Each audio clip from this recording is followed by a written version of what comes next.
Corduroy. Stitches of the damned.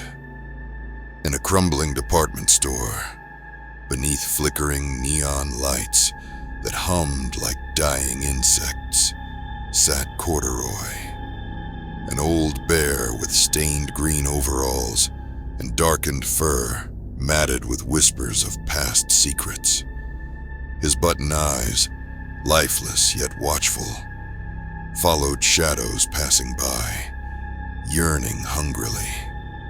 Lisa stood before the dusty shelf, compelled by a force she could not understand.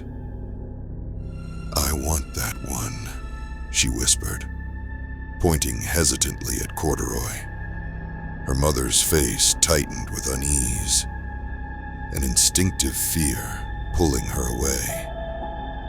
"Not tonight," she muttered urgently, her grip firm, as though rescuing Lisa from invisible harm.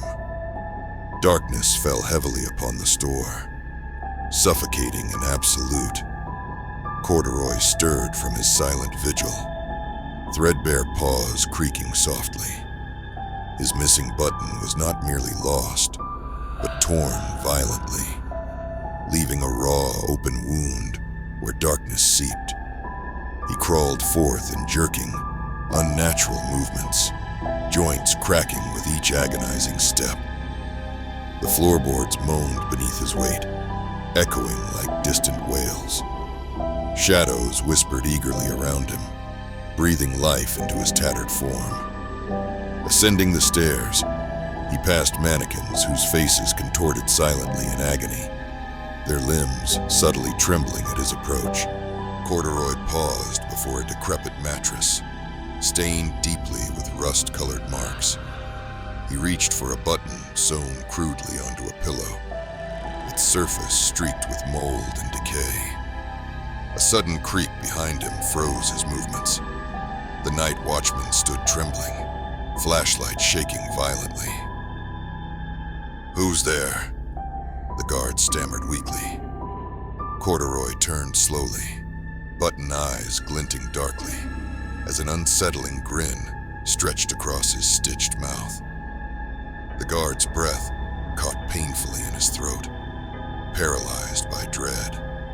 With startling speed, Corduroy lunged, small claws growing sharper, teeth suddenly visible behind his fabric smile.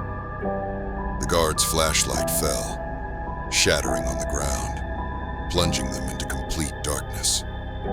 Terrified screams rang briefly through the store, muffled quickly by the grotesque sounds of ripping fabric and cracking bones.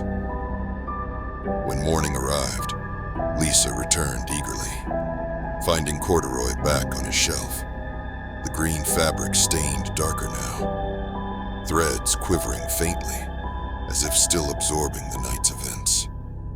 That night, Lisa woke suddenly, cold and trembling.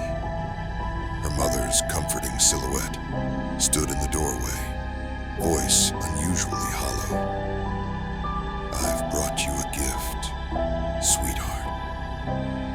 Lisa's eyes widened as Corduroy stepped into the moonlight, grinning softly, whispering her name, hungry and patient.